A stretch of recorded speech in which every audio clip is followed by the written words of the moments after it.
Jumpa lagi bersama saya Stefan Rico Pramono di Rutan kelas 2B Natal. Dengan Dan bersama hari- saya dan Siapa? bersama saya dengan Sulhan Tato Atau Siregar dipanggil Tato. Tato. Ya, kita hari ini bersama dengan Bang Tato. Nah, Bang, kalau boleh tahu asalnya dari mana ini, Bang? Asal saya dari Madinah, Pak. Penyambungan. Lahirnya memang di Madinah. Lahir di Madinah. Oke. Jadi kasus Abang itu? Kasus yang ini, Pak. Iya. Masalah kasus yang ini, Pak, dulu kan karena terpengaruh ekonomi juga, Pak. Heeh. Jadi karena terpengaruh ekonomi dan ada mengenalkan saya dengan mau menawarkan saya jual narkoba, ya saya mau. Oke. Ada setelah saya jual narkoba dan saya pun memakai juga. Hmm. Ya itulah yang namakan jenisnya itu yang sewaktu itu saya pakai pertama-tama ya ganja. Ganja ya. Iya, Pak.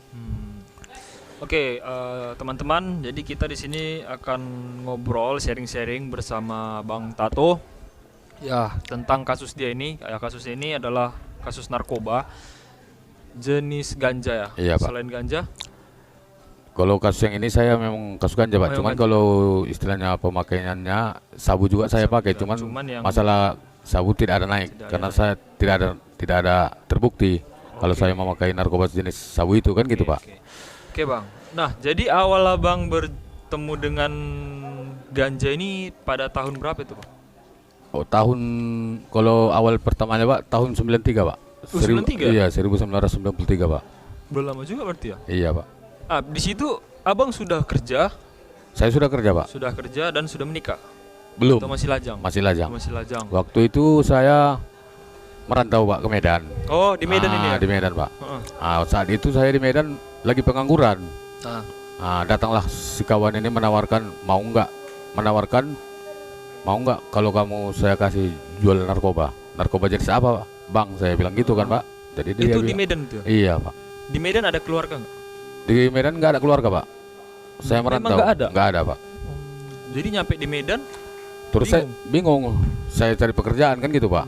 Waktu itu saya itu berkisar umur 17 tahun. oke 17. Oh, baru tamat SMA itu. Iya, gitulah, Pak.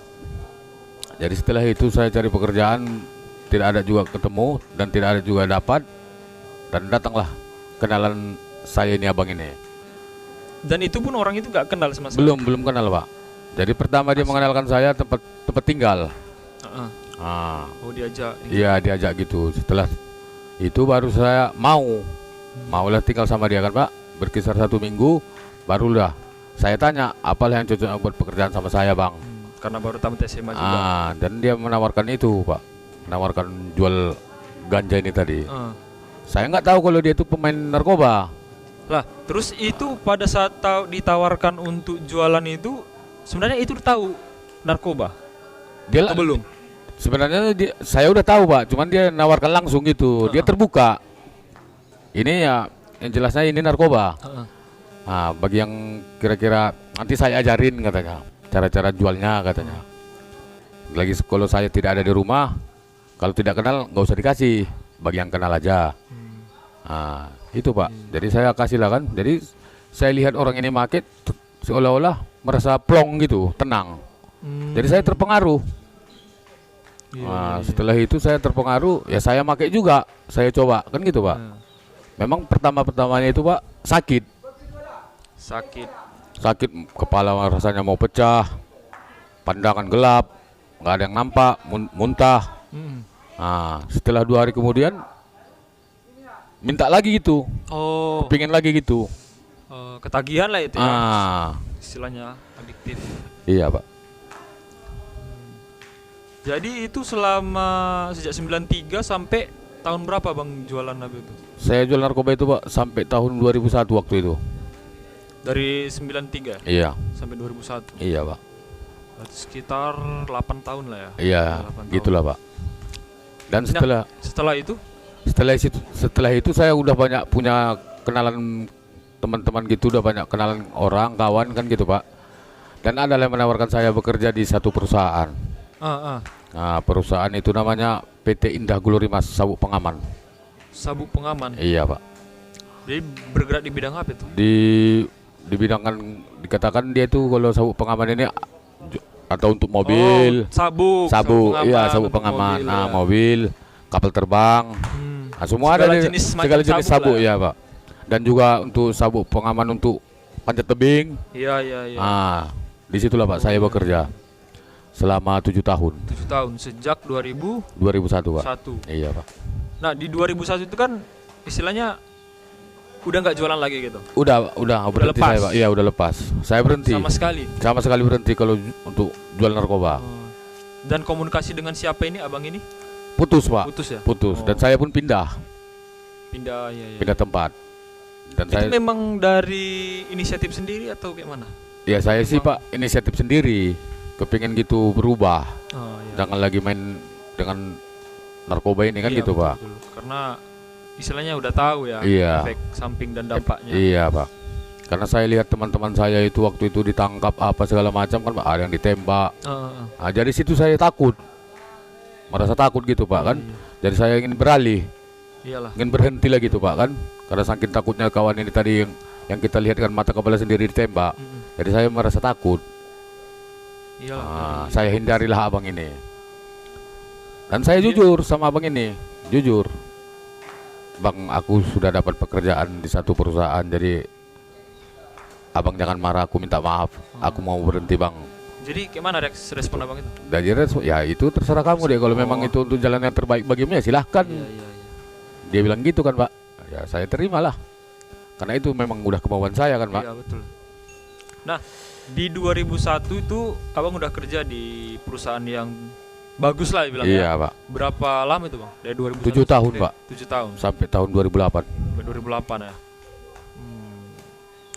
Nah itu masih lajang atau udah? Oh waktu ini Pak, sebelum istilahnya sebelum berhenti, belum berhenti jualan narkoba ini, berkisar 1 tahun lagi Pak saya berhenti waktu itu kalau nggak salah. Situ saya dapat istri jodoh gitu kan, menikahlah saya Pak. Dan dipengaruhi istri saya juga memang. Kalau dia juga mau ngasih inisiatif, kalau bisa ya dinasihatilah saya kan, dikasih masukan, kalau bisa dijauhi narkoba, berhenti, cari pekerjaan lain. Ya itulah alhamdulillah saya waktu itu dapat pekerjaan itu Pak. Buatlah surat lamaran. Jadi disitulah istilahnya diterima ya? Iya diterima Pak. Alhamdulillah waktu itu saya diterima langsung. Setelah nggak lama ya? Berkisar istilahnya lamaran masuk berkisar cuma 2 hari Pak. Berarti cepat juga ya? Iya 2 hari saya dipanggil interview. Setelah 2 hari kemudian baru suruh masuk kerja. Langsung saya bekerja Pak. Terus selama di perusahaan itu gimana rasanya? Ya saya rasanya lega gitu Pak. Tidak merasa istilahnya tidak merasa kaku gitu. Dan tidak merasa takut kepada seseorang yang bagi yang tidak kenal. Jadi seolah-olah saya lempang aja gitu, lurus. Karena istilahnya pekerjaan kita itu kerja yang lurus. Iyalah, karena kan berbeda dengan yang sebelumnya gitu kan. Sebelumnya kan Pak, kalau kita melihat orang yang tidak kenal, kita takut. Iya. Kita was-was ya. Was-was. Iya. Barang haram itu. Iya Pak. Kita was-was itu, dia ini polisi atau tidak? Iya. Gitu Pak. Kan timbul kecurigaan jadinya. Iya Pak. Asik berjaga-jaga kita ini. Siapa orang ini kan? Polisi nggak kan? Iya begitu Pak. Lebih lempeng ya. Nah, selama sampai 2008 ya Bang? Iya Pak. Habis itu gimana dengan pekerjaannya? Apakah resign atau gimana? Karena itu loh Pak, waktu itu kami kan Pak, waktu hari libur. Saat itu kan waktu kami libur, adalah kawan ini waktu itu di hari Minggu ulang tahun. Jadi saya hadir ke undangan ulang tahunnya. Pas di saat ulang tahun dia ini, pas hari hanya begitu kan Pak, kami lagi pesta narkoba. Loh, di situ? Iya saya kan Pak berhenti berjualan. Iya. Berhenti jual narkoba. Cuman sekali-sekali berhenti mengedar. Cuman waktu itu saya masih mau juga pakai sekali-sekali. Selama bekerja di situ. Iya. Jadi pas waktu itu Pak kami lagi pesta narkoba, datanglah polisi dan penggerebekan. Di lokasi ulang tahun ini Pak. Tapi bukan di lokasi kantor itu ya? Bukan, Di luar Pak. kantor. Di ya? luar kantor. Oke lah. Jadi pas di saat kejadian itu Pak datang penggerebekan, ditangkaplah kawan saya 3 orang. Dan saya melarikan diri. Iya, iya, iya. Dan di situ Pak yang kami pakai itu waktu itu ada sabu, ada ganja, 2 jenis. Larilah saya sampai saking takutnya kepada yang ditangkap ini tadi.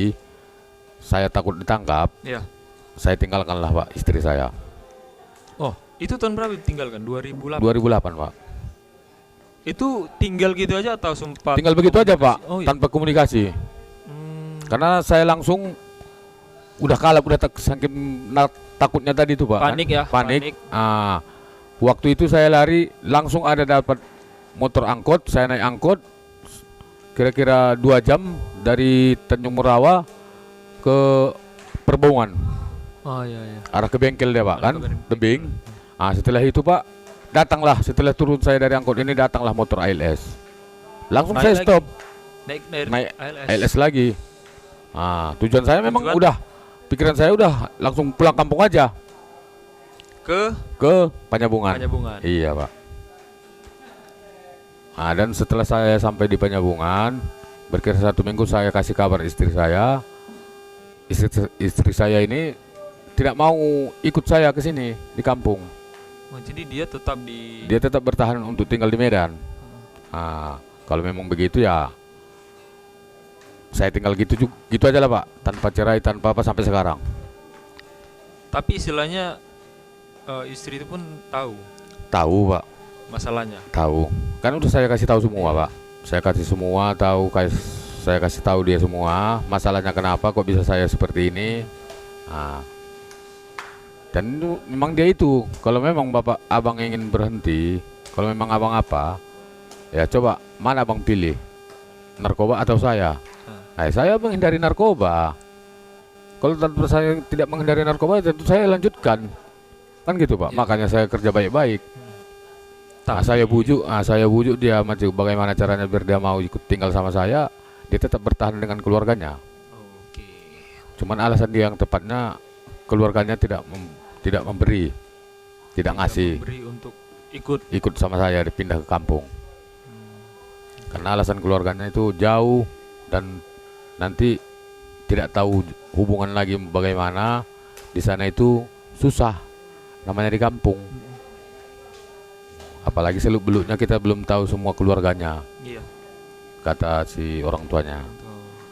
Ya namanya saya punya istri, ya saya tanggung jawab lah kan. Kan Iya, gitu Pak. Betul. Cuman dia lebih memilih kata-kata keluarga dia, apa boleh buat lah. Boleh buat ya. Oke lah. Daripada saya kembali ke Medan, saya ditangkap. Iya betul juga. Ya kan Pak? Oke, nah jadi di 2008 udah pindah ke Panyabungan, Udah iya, pulang Pak. kampung lah ya kan? Iya Pak. Pulang kampung. Nah, di Panyabungan kerja apa? Supir Pak, bawa angkot. Oh, bawa angkot. Iya Pak. Berapa lama itu bawa angkotnya? Kalau saya bawa angkot itu Pak, dari mulai 2008 itu loh Pak, sampai saya kena yang ini, ketangkap yang ini Pak, 2018. Ini kasusnya tertangkap tahun 2018 Pak. 18. Iya Pak. Berarti dari 2008 sampai 2018. Berarti Iya, Pak. sekitar 8 tahun Pak. Hah? Oh iya 10 tahun. 10 tahun Iya, lah. 10 tahun Pak. Jadi supir ya, supir angkot. Iya Pak. Itu memang supir angkot, enggak Iya, Pak. ada ganti-ganti selama Tidak ada. Saya bawa supir angkot terus sehari-harinya. Terkadang memang saya bawa angkot ini kadang-kadang ada juga karena kita punya tetangga, dia perlu supir, ya kadang-kadang saya dipanggilnya. Oh, istilahnya itu apa ya? Di charter ya? Iya Pak. Disewa lah itu ya? Iya. Supir sewa itu ya? Supir raun. Supir cadangan dia lah Pak. Cadangan, oke. Kalau lagi dia butuh kadang ke Medan, kadang ke Padang untuk membawa keluarganya. Di situ udah istilahnya gimana ya? Nah, di Panyabungan itu masih pakai lagi? Make Pak. Mungkin itulah Pak, karena udah mungkin terlalu kecanduan kali. Udah candu memang pakai ganja ini. Karena gini deh Pak, kalau lagi ada masalah, saya pakai ganja ini nanti entah 1 linting, 1 batang, hilang pikiran itu. Fly gitu ya? Fly lagi tuh. Jadi seolah-olah pikiran kita itu jadi tenang. lebih ringan gitu. Jadi itulah Pak yang mungkin mempengaruhi saya. Dari waktu di saat saya ini kejadian yang ditangkap yang ini, saya lagi di rumah bandarnya Pak. Itu 2018. 18. Di rumah bandarnya. Iya Pak. Terus Jadi saya lagi kami makai. itu pesta bukan? Atau Enggak. Hanya biasa-biasa aja gitu? Hanya biasa aja Pak. Waktu itu saya tidak pulang ke rumah satu malam. Nggak pulang ke rumah. Begadanglah kami sama si bandar ini. Rame situ, banyak. Tidak Pak, cuma keluarga dia. Istri di rumahnya. Iya di rumahnya Pak. Dia punya istrinya 1, anaknya 2. Di rumah dia. Aja lagi udah pas habis sholat subuh itu Pak. Sholat subuh dan memakailah kami di situ. Memakai gancani tadi kan Pak. Datanglah penggerebekan dari Polres. Setelah itu ditangkaplah. Dapatlah kami. Ini pada hari itu, pada pagi itu ya? Pagi. Iya Pak, pagi. Berkisar jam 6 kurang 15 menit. Pagi-pagi. Itu abang sama bandar Iya. berdua. Iya. Saya nggak tahu, istilahnya saya nggak tahu kalau dia masih punya barang. Tinggal lagi dia bilang, saya tanya masih ada apa tidak barangmu? Sudah nggak ada, tinggal untuk pakaian saya aja. Tapi kalau memang mau ya inilah kita bagi katanya. Jadi pada saat penggerebekan, Setelah diperiksa ternyata ada Pak barangnya. banyak. Masih ada yang dibungkus. Dikatakan itu kalau dalam harga dibilang pasaran itu diam. Dibungkusi kan. Ada berkisar 79 bungkus lagi Pak. 79 bungkus. Iya. Banyak itu. Itulah Pak. Pak. Di kilogram berapa itu? Dia kalau harganya dia itu Pak cuma 10.000 satu bungkus. Jadi kalau dia diduitkan berkisar 790.000. Iya. Terkecuali kalau Bapak bilang ini kan istilahnya kalau ada berapa duit lagi kalau dia bungkus yang besar itu, yang per kilo. Dia memang kalau ganja itu kan Pak hanya 1 kilo bungkusannya paling besar. Tidak ada itu istilahnya 5 kilo, tidak ada. Dia di mana-mana itu hanya ukuran 1 kilo paling besar. Jadi per kilonya itu kalau kita tanya kawan ini, dia ngambil berkisar harganya 900.000 Pak. Ngeri juga Iya. Saya udah sering Pak, sering istilahnya memang mungkin entah nasib saya memang sial atau bagaimana, sering kali digerebek. Sering kali kena gerebek. Cuman itulah mungkin langkah saya tidak bagus di narkoba ini. Jadi abang masuk penjara ini udah berapa kali sebenarnya? Kalau sebenarnya saya ini masuk penjara ini Pak udah 2 kali. Yang pertama 2013 Pak. Oh, berarti itu saat jadi supir juga itu ya? Iya. Penyambungan kan? Iya. 2013. Itu 2013. Waktu itu saya sudah pulang. Sudah saya mau taruh angkut mobil saya itu ke gudang. Saya pulang ke rumah. Setelah pulang ke rumah mandi, siap makan, makai. Di rumah? Tidak. Di berkisar dari rumah itu di bawah pohon rambung Pak. Gak jauh dari rumah lagi ya? Tidak jauh dari rumah memang, berkisar setengah kilo dari rumah. Ya 500 meter. Dari rumah. Jadi saya lagi make, datanglah penangkapan. Saya ditangkap. Saya ditangkap ini Pak waktu itu.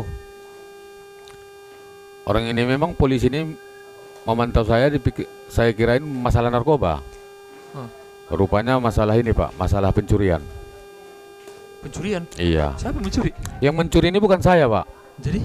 Yang mencuri ini istilahnya kawan-kawan gabung saya. Oh, pas di situ pula, di situ juga? Enggak. Cuman yang perkiraan yang si korban ini saya ikut di situ. Sementara saya tidak ikut. Iya. Jadi di restoran itulah waktu itu saya Pak di Polsek Siabu. Ya saya tetap tidak akui kalau masalah narkoba. Dibilang orang kampung, dibilang masyarakat kalau bahwasanya saya pengedar apa segala macam. Ya saya tidak akui karena memang tidak ada. Memang tidak ada. Dialihkanlah Pak ke pencurian ini. Jadi kasusnya kasus pencurian. Dibilanglah Pak kasus pencurian. Itu salah tangkapnya kan? Salah Pak, salah kali. Itu itulah tadi Pak, istilahnya yang kuasa itu menunjukkan bahwasanya kita tidak bersalah, tetap dihukum juga. Itulah kata-kata orang tua itu, karma pasti Karma berlaku. pasti berlaku ya. Nah, setelah saya ditahan Pak 2 minggu, saya tetap sholat. Ditangkap itu masih ditangkap di Saya di Polsek 2 hari Polsek Pak, 2 hari. langsung dikirim ke LP. Oh, yang di Paga-Paga. Si Paga-Paga, Pak. Lapas Penyambungan. Iya 2013. Putusnya berapa tahun kemarin? 1 tahun Pak. Oh, 1 tahun. Iya. Yang dijalani? Yang dijalani ya pas 1 tahun Pas juga 1 Pak. tahun. Iya. Jalan kaki berarti. Iya Pak. Jadi pada saat itu kan Pak, karena saya dibilang mencuri ya, bagaimana saya mau mengakui? Saya tidak tahu cara-cara pencuriannya Iya, bagaimana. sementara barang buktinya nggak ada. Tidak ya? ada, sama sekali tidak ada. Jadi itulah saya ingin Allah itu menunjukkan bahwasanya itu memang bukan saya pelakunya. Itulah Pak, datanglah Karmani tadi, dibikin orang ini saksi palsu semua. Saksi palsu. Iya Pak. Waduh, waktu pada saat itu anaknya ini mau pergi ke Medan, tabrakan lah Pak mobilnya. Yang mencuri ini? Yang menuduh saya ini Pak, Oh. anak yang menuduh. Oh, anak menuduh. Iya, iya, iya. Karena si anak ini yang menjemput polisi, yang memanggil polisi. Iya, iya. Udah saya berapa kali udah bersumpah, mohon minta tolong, berapa kerugian bisa saya ganti damai. Karena saking saya takutnya tadi Pak, karena memang tidak ada saya lakukan. Iya, iya. Tapi saya mau ganti rugi, tidak masalah. Yang penting saya jangan ditahan. Kan itu Kalau Pak. yang di BAP itu mencuri apa dia buat? Dia dibilang di situ Pak mencuri uang. Uang ini berkisar sebesar waktu itu uangnya 2 juta, Heeh. handphone, Iya. sama STNK kereta. Jadi saya tanya berapa kerugiannya, dikatakan 3.700.000. Saya mohon tolonglah Kak, saya nggak ada lakukan. Tapi kalau memang Kakak merasa rugi segitu banyak 3.700.000, saya gantilah. Saya mohon damai, saya ganti dengan 5 juta. Tetap dia tidak mau, berkeras. Itulah Pak. Jadi setelah ini Pak, setelah saya menjalani hukuman 6 bulan, terungkaplah Pak siapa pencuri ini. Jadi yang pelaku pencurinya ini kayak mana? Itulah yang ditakutkan si korban ini tadi Pak. Yang pelapor. Iya, yang melaporkan saya. Melaporkan, kan? Iya, bahwasannya itu memang saya tidak ada sedikit pun sakut paut di masalah kehilangan pencurian itu. Takutlah si korban ini, takut dia bakalan saya menuntut gitu, sampai datang dia ke LP minta maaf segala macam. Ya itu tetap saya maafkan karena sudah saya jalani. Apa mau kita bilang kan Pak? Iya. Jadi si pelaku ini tetap Berkeliaran. masih berkeliaran. Berkeliaran. Ditangkap. Belum. Lah. Karena ini kan Pak cerita punya cerita, karena diselidiki, dapatlah STNK kereta ini di belakang rumah si pelaku yang dibuang. STNK-nya dibuang. STNK kereta ini. Disitulah terungkapnya bahwa siapa pelaku. Rupanya yang mencuri ini ke si korban ini masih termasuk famili si korban. masih saudara akrab itu gitu, saudara dekat. Lucu ya. Itulah Pak. Tapi saya aku itu memang Pak, itulah anak dia itu sampai mau berangkat ke Medan itu waktu itu tabrakan keretanya, mobilnya. Itulah dia Pak. Begitu ada berkisar 8 orang dalam mobil itu Pak. Cuma dia sendiri yang parah sampai amputasi kakinya. Dia seorang PNS. Yang pelaporin korban ini Iya PNS. Pak. Iya.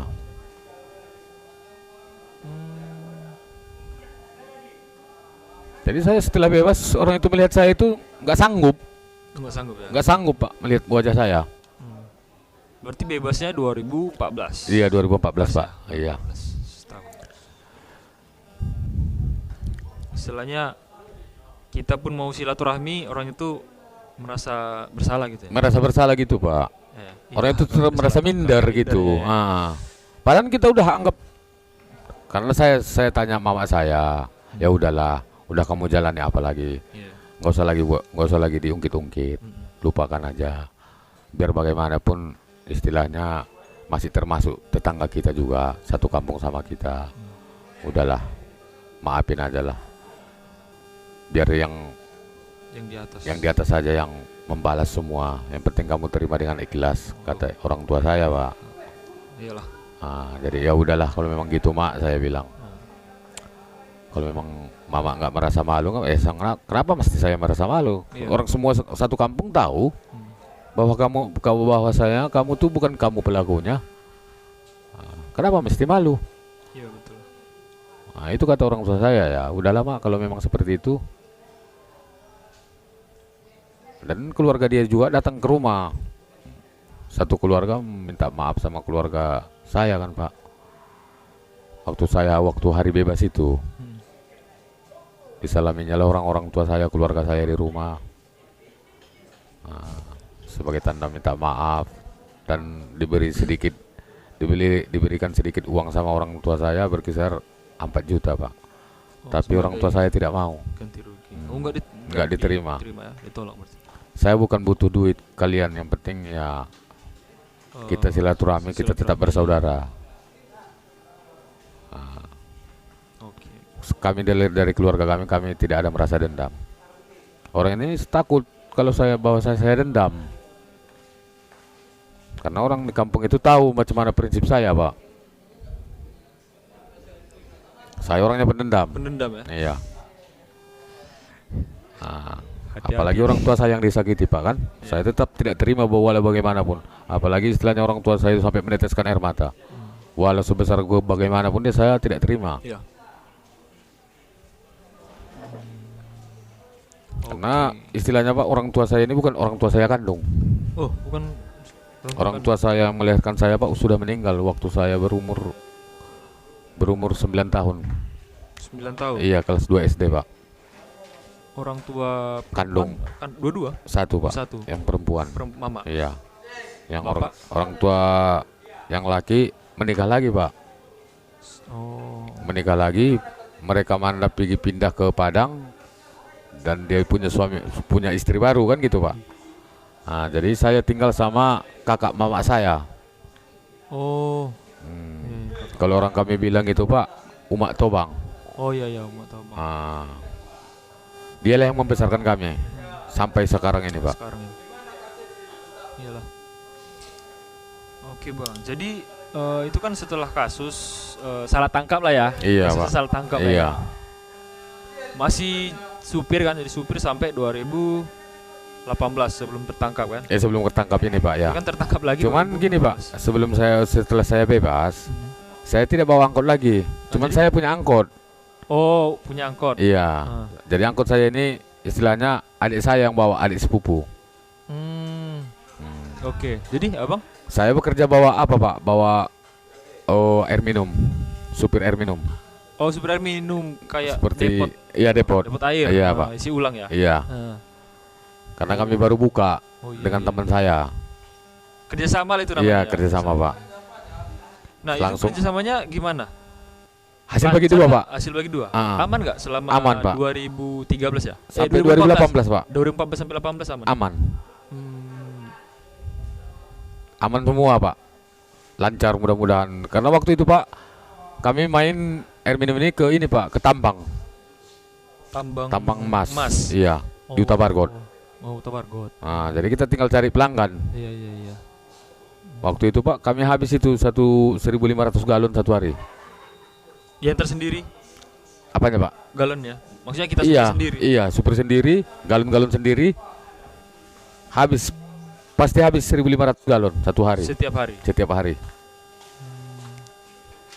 Kami bikin anggota. Banyak juga ya berarti? Iya, kami bikin anggota 4. Oh, iyalah. Karyawan itu. Iya, karyawan gitulah, Pak. Untuk dibikin gaji orang itu sekali seminggu. Oke. Bisa juga kami kasih gajinya, istilahnya orang itu sekali seminggu 200 satu minggu. 200 satu minggu. Waktu itu, Pak. 4 orang. Berarti 200 kali 4 minggu ya kan? Iya, Pak. 800 lah sebulan ya. Iya, Pak. Oke, Bang. Jadi sepertinya ini kita sambung di hari berikutnya. Gimana, cocok? Cocok, Pak, cocok. Oke, guys, teman-teman sekalian. Jadi itu cerita dari Bang Tato, kisah hidupnya. Nah, kita lanjut mungkin di hari berikutnya. Oke, tetap stay tune di channel saya. Sampai jumpa. Saya Stefan pamit undur diri dan Bang Tato. Selamat sore. Selamat sore. Mana tatonya, Bang? Tatonya. Ese. Sangar. Bye.